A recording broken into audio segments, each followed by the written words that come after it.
后来乡亲啊，振兴三倍券明仔载开始领。按过去的经验，前3天会有上侪人来抢领。为着要来分散人潮，有一寡超商推出着晚领票的优惠，只要慢2天，7月17才来领，安尼买咖啡有优待。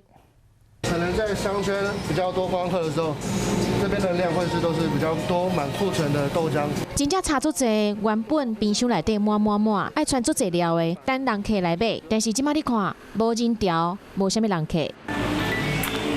连会当找到宝的文具店业绩嘛减4成，为着自救，银控上款即马推行消费券，加入我们这个一机构建的每一个店家，最少应该有200万。但是大新你爱搭配3倍券做伙来使用。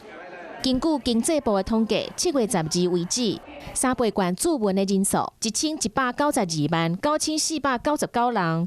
其中纸本券就占86.8%，拢总是1035万5235人。